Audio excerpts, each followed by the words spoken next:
नमस्कार दोस्तों। आज हम प्राणियों में संरचनात्मक संगठन पाठ का आगे का भाग पढ़ेंगे। अब हम इस पाठ का दूसरा भाग पढ़ेंगे। इस वीडियो में हम पढ़ेंगे प्राणी ऊतक, जिसमें हम पढ़ेंगे संयोजी ऊतक, पेशी ऊतक और तंत्रिका ऊतक। संयोजी ऊतक। जटिल प्राणियों के शरीर में संयोजी ऊतक बहुतायत एवं विस्तृत रूप से फैला हुआ पाया जाता है। संयोजी ऊतक नाम शरीर के अन्य ऊतकों एवं अंग को एक दूसरे से जोड़ने तथा ढीला संयोजी ऊतक आलंबन के आधार पर दिया गया है। संयोजी ऊतक में कोमल ऊतक से लेकर विशेष प्रकार के ऊतक जैसे उपास्थि, अस्थि, वसीय ऊतक तथा रक्त सम्मिलित है। रक्त को छोड़कर सभी संयोजी ऊतकों में कोशिका संरचनात्मक प्रोटीन का तंतु स्रावित करती है, जिसे कोलेजन या इलास्टिन कहते हैं। ये ऊतक को शक्ति, प्रत्यास्था एवं लचीलापन प्रदान करते हैं। ये कोशिका रूपांतरित पॉलीसैकेराइड भी स्रावित करती है, जो कोशिका और तंतु के बीच में जमा होकर आधात्री का कार्य करते हैं। संयोजी ऊतक को 3 प्रकारों में विभक्त किया गया है: लचीले संयोजी ऊतक, संघन संयोजी ऊतक और विशिष्टकृत संयोजी ऊतक। शिथिल संयोजी ऊतक में कोशिका एवं तंतु एक दूसरे से अर्धतरल आधारीय पदार्थ में शिथिलता से जुड़े रहते हैं। उदाहरण त्वचा गर्तिका ऊतक, जो त्वचा के नीचे पाया जाता है। ये प्राय उपकला के लिए आधारीय ढांचे का कार्य करता है। इस संयोजी ऊतक में प्राय तंतु कोरक, महाभक्षाणु एवं मास्ट कोशिकाएं होती है। वसा ऊतक दूसरा शिथिल संयोजी ऊतक है, जो मुख्यतः त्वचा के नीचे स्थित होता है। उस ऊतक की कोशिकाएं वसा संग्रहण के लिए विशिष्ट होती है। भोजन के जो पदार्थ प्रयोग में नहीं आते, वे वसा के रूप में परिवर्तित होकर इस ऊतक में संग्रहित कर लिए जाते हैं। संघन संयोजी ऊतक। संघन संयोजी ऊतक में तंतु एवं तंतु कोशिकाएं दृढ़ता से व्यवस्थित रहती है। अभिविन्यास के आधार पर तंतु तथा तंतु कोरक संघन संयोजी ऊतक को नियमित संयोजी ऊतक तथा अनियमित संयोजी ऊतक में विभाजित किया गया है। संघन नियमित ऊतक में तंतु कोरक समांतर तंतु के गुच्छों के बीच में कतार में उपस्थित होते हैं। कंडराएं, जो कंकाल पेशी को अस्थि से जोड़ती है, तथा स्नायु, जो अस्थि से जुड़ती है, इसका उदाहरण है। कोलेजन तंतु का गुच्छा कंडराओं को प्रतिरोधी क्षमता प्रदान करता है और इसे टूटने से बचाता है। ये चित्र असंघन नियमित ऊतक का है। संघन नियमित संयोजी ऊतक लचीली स्नायु में पाया जाता है। संघन अनियमित ऊतक में तंतु तथा तंतु कोरक होते हैं और तंतु में अधिकांश कोलेजन होता है, जिनका अभिविन्यास अलग होता है। ये ऊतक त्वचा में पाया जाता है। उपास्थि, अस्थि एवं रक्त विशेष प्रकार से संयोजी ऊतक है। उपास्थि का अंतरकोशिक पदार्थ ठोस विशिष्ट आनमय एवं संपीड़न संहत अस्थि ऊतक रोधी होता है। इस ऊतक को बनाने वाली कोशिकाएं स्वयं द्वारा स्रावित आधात्री में छोटी छोटी गुहिकाओं में बंद हो जाती है। कशेरुकी भ्रूण में विद्यमान अधिकांश उपास्थियां वयस्क अस्थि कोशिका अवस्था में अस्थि द्वारा प्रतिस्थापित हो जाती है। वयस्क में कुछ उपस्थि नाक की नोक, बाह्य कान संधियों, मेरुदंड के आसपास की अस्थियों के मध्य तथा पैर और हाथ में पाई जाती है। अस्थि खनिज युक्त ठोस संयोजी ऊतक है। इसका आनमय आधात्री कोलेजन तंतु एवं कैल्शियम लवण युक्त होता है, जो अस्थि को मजबूती प्रदान करता है।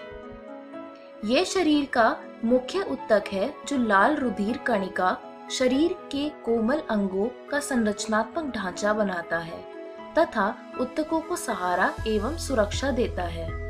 अस्थि कोशिकाएं आधात्री के अंदर रिक्तिकाओं पट्टिकाणु में उपस्थित रहती है। पैर की अस्थि जैसे आपकी लंबी अस्थि भार वहन का कार्य करते हैं। अस्थि कंकाल पेशी से जुड़कर परस्पर क्रिया द्वारा गति श्वेत रुधिर कणिका प्रदान करती है। कुछ अस्थियों में अस्थि मज्जा रक्त कोशिकाओं का उत्पादन करती है। रक्त तरल संयोजी ऊतक होता है जिसमें जीव द्रव्य, लाल रुधिर कणिकाएं, सफेद रुधिर कणिकाएं और पट्टिकाणु पाए जाते हैं। रक्त मुख्य परिसंचारी तरल है जो कि विभिन्न पदार्थों के परिवहन में सहायता करता है। पेशी ऊतक। पेशी ऊतक अनेक लंबे बेलनाकार तंतुओं यानी रेशों से बना होता है जो समांतर पंक्ति में सजे रहते हैं। यह तंतु कई सूक्ष्म तंतुकों से बना होता है जिसे पेशी तंतुक कहते हैं।